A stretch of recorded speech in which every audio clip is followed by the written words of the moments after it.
This week in Pure Reinvention. It is a critical aspect of what my objectives are as a leader, is change management, is, thinking differently, doing things differently, delivering value, and minimizing risk. Episode 68, Catherine Boston, General Director, Global Tax Reporting and Compliance for General Motors. Engage, disrupt, adapt, repeat. You're listening to Pure Reinvention, the podcast for curious people. Welcome to this episode of Pure Reinvention, where we create space for the unexpected by inspiring a reinvention lifestyle.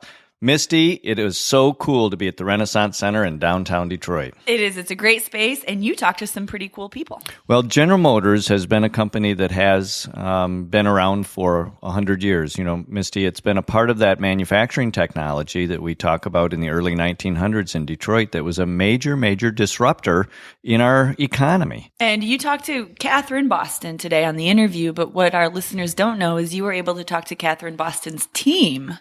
Well, and I'd had a chance to talk to Catherine a couple of times leading up to actually being there talking to them. And what was really interesting was Catherine was living already the continuous reinvention thought process with their staff.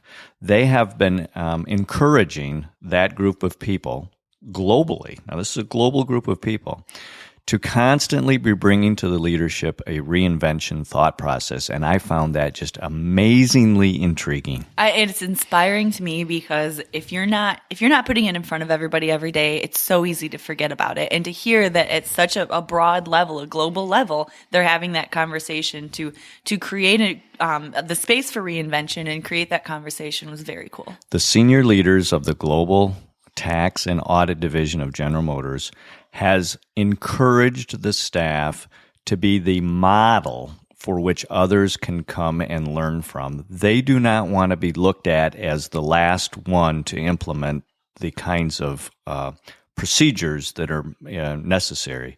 They want to be a market leader. So if someone comes to them, they want that group to walk away and say, wow, did you see what that group of people are doing? And to me, that was so inspiring in a reinvention space. That is really neat. And Catherine's really leading the charge on this. They are absolutely great leaders. And I think once we listen to this podcast, we'll be able to come back and talk specifically about a couple of things.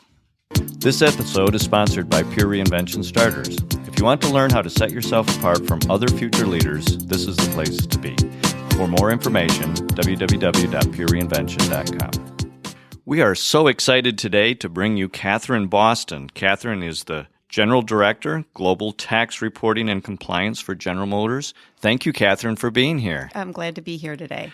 Catherine was responsible for inviting me to be a part of a very, very interesting discussion about reinvention and had agreed to have this conversation afterwards. So, Catherine, we've got to start you out with the same three basic questions we ask everybody. Are you ready? I'm ready.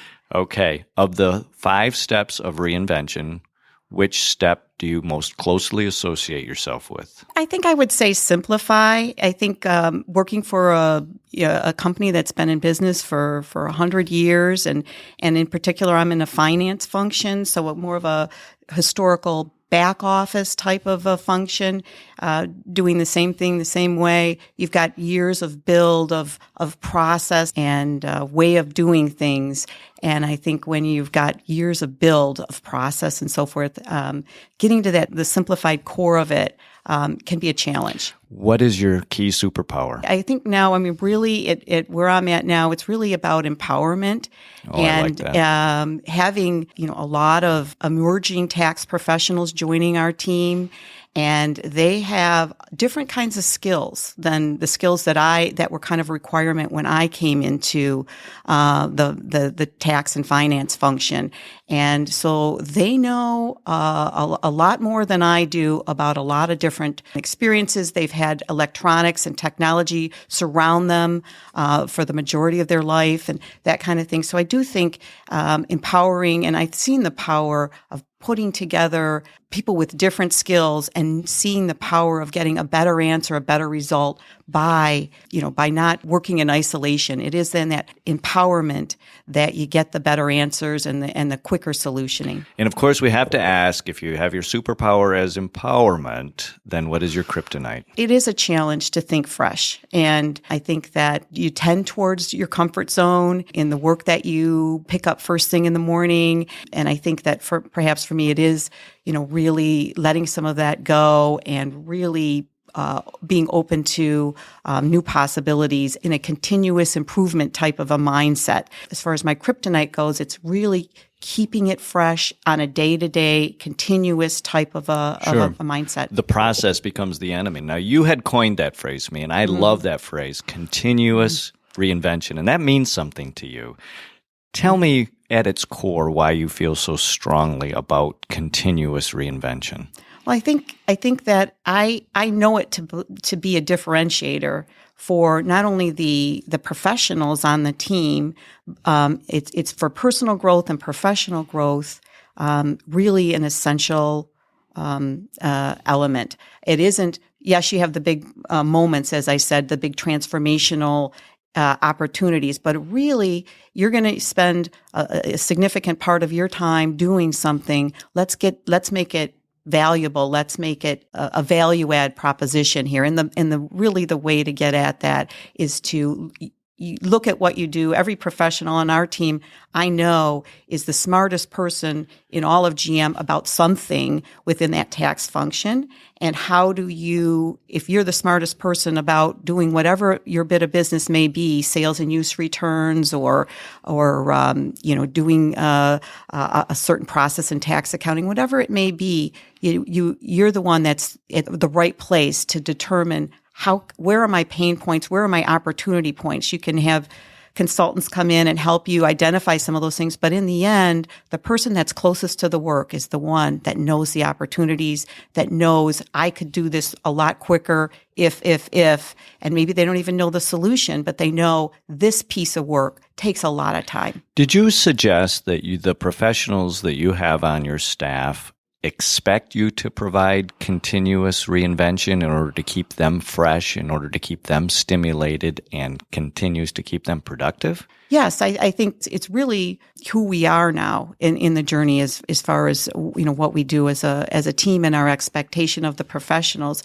is that a core bit, in addition to doing A, B, and C, it is really not as a project, but really as a part of your day-to-day functioning, and bringing is to really think about those kinds of changes and improvements and opportunities that are there, and they really are there. I think one of the things that I have, I keep in a little back of mind are things like when you're an 80-year-old company.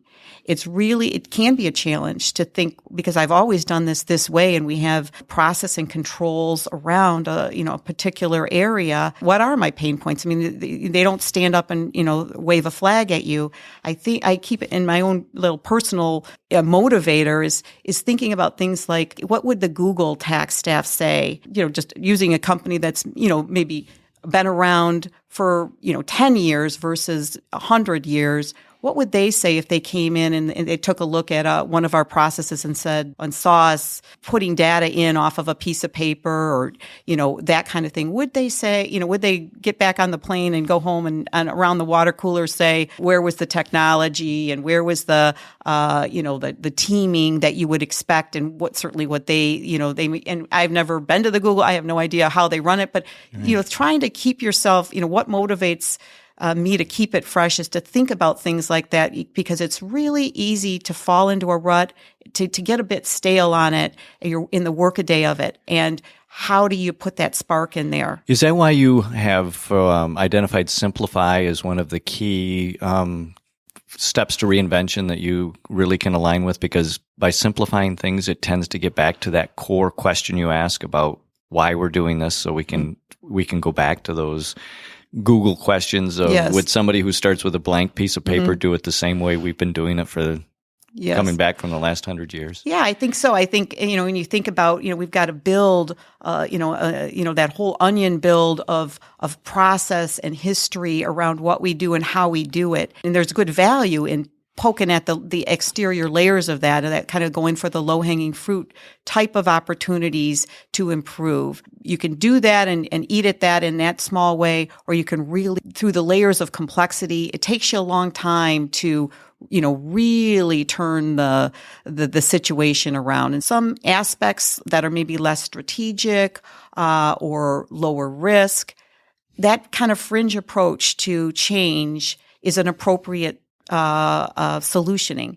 For some things. For certain things that are in that kind of fit in that dynamic. For things that are really core, really fundamental to, and really could change the equation, you really have to sometimes just think of it and say, we could fringe ourselves, nibble at this for years and not get to really focusing on what needs to be focused on. That is so true.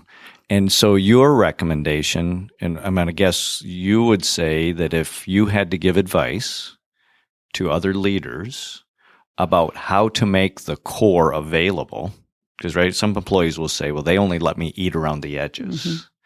How do you, as a strategic leader in a very global company, how do you allow your employees to be a part of that, look at the core, and simplify? Mm-hmm.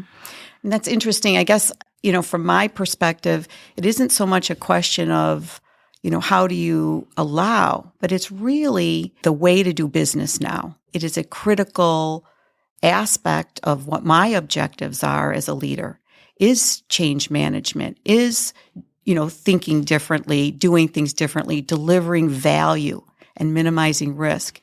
It isn't a question of wouldn't that be nice if we could do this? It's a really a need. So you're saying the door is wide open, right. that those individuals have access to the core and have permission to look at it in a very simplistic way and come to you with different ways of thinking. Right.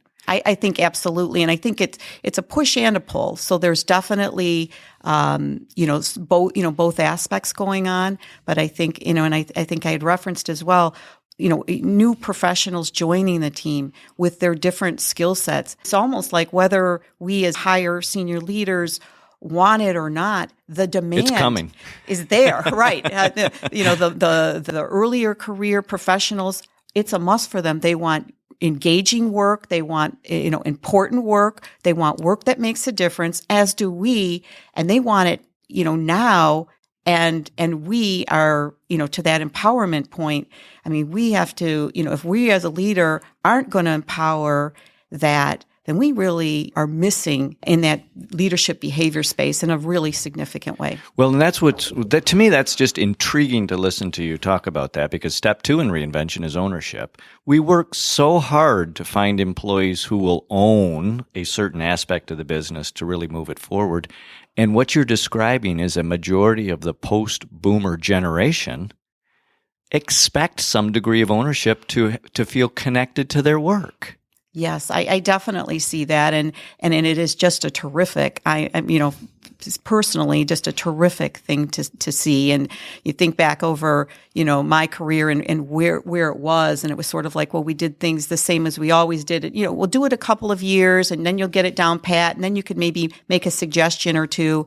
And here, it's the expectation of the emerging professional as well as the leadership. We're both saying, hit it and go. And whether your hand is up or your hand is down, we're going to make this work. That is a core of what the expectation of a professional is today. So what you're describing in the culture of your work group is taking advantage of the ownership this group is willing to take and letting them own and run and bring to you how they have authored the what's next. Absolutely. Having that mindset of that level of intellectual curiosity, asking questions, why are we doing this? It used to be, maybe a little bit not as encouraged as much. And now it's not only encouraged, it's just, as I've said, really fundamental to a skill set that we look for. Someone that is change management focused, that can think out of the box, think creatively. It's easy to think about creativity and fresh thinking when you're in product design and research areas within General Motors, I think in the finance space, the opportunity is just as great. The requirement is just as big to do those core functions in a creative, thoughtful way that's going to deliver value, along with meeting our core objectives of clean compliance and so forth. So, Catherine, global leader with a global company. Thank you so much. This was wonderful. Hey, it was terrific. Thank you, Mike. You know, Mike, in this conversation with Catherine, I really see her superpower of empowerment coming out in more ways than one. I love what she said about taking advantage of the ownership. For years and years and years, General Motors has had this big buildup of process, as any business does with a history of 100 years. And yet what these leaders have done within this particular division, actually a couple of very accomplished executives, female executives, is they have absolutely encouraged and expected this issue of ownership. They talk a lot about accountability, and they really like the fact that ownership keeps it very simple and very straightforward. If it's you see it and you own it and you make it happen. And what that really means to me is look for the opportunities in the things that you own. So when you're given this thing to own, or you choose to own something, don't just say I'm owning it, from A to Z, start to finish in this linear way. Take advantage of that ownership to exploit new opportunities or new creative space. These leaders are looking, they're selecting, Misty. They are selecting employees who are intellectually curious, who have the capacity to ask why. When you select employees with those traits, you want them to bring new, different, innovative, and maybe new industry-setting practices. What I thought was interesting about what she said along that same vein is that they're going beyond encouraging people. It's a core fundamental now of what they expect out of their employees. It's not just, it would be nice to do this. No, you will do this. This is part of our plan. It is something they watch for. It is something that they encourage. It is something I'm positive they reward for. They want to be the place that people come to look at where the next best practice is happening. And to me, that is one of the most exciting things to hear from what one would consider a kind of an older company who's really looking at some very innovative and new practices. Well, and it's inspiring to me that, using Catherine's own words of this, we're kind of in a back office function. We have all these processes, and they're the ones that are leading the charge on this kind of innovation. To me, Catherine said this very eloquently when she mentioned that you expect these kinds of thoughts out of our product development team. You expect these kinds of thoughts out of our marketing and sales. These are not the kind of thoughts you expect from this backroom operations team, and that's exactly why we're doing it. And they're doing exactly the opposite of a story that you shared with the team when you were there presenting recently, and that had to do with the university that was just creating different departments. Can you share that story again for our listeners? Well, universities are kind of the nucleus of new thought. And so a very new thought that's coming to universities today is this understanding of what big data is. Big data is something that, especially for a tax and audit group, really understand what big data is and how and what its potential in the future is. And when a business or a university has to decide where to house this new intellectual thought, big data, they have to look at their current houses and understand whether any of those current houses would receive and nurture and grow this new entity. And it's very interesting when you look at a university and you look at the personnel within the industry and then determine, do these individuals really have the capacity to nurture and grow something new? Now, they may have the capacity to promote or do what they've always done, but it's a very different process to actually nurture and grow this new intellectual thought that has tremendous potential. And I think that the story that where big data applies to Catherine Boston and her team is they want to be looked at as the place where something new like big data can come in, and her team, that staff of professionals, can nurture it and grow it and house it and really make a difference with it. And be nimble enough and responsive enough to take on a new idea into a very existing infrastructure and be malleable enough to accept that in and work with it. It is not a skill that a lot of people have, but when you have that capacity as a team, your potential is unlimited. If you're ready for a change, make it a change that lasts. Make it pure reinvention. Thanks for listening to this episode of Pure Reinvention. Keep the conversation going and get alerts when new podcasts are up by following us on Twitter @Pure Reinvention or sign up for our mailing list at purereinvention.com.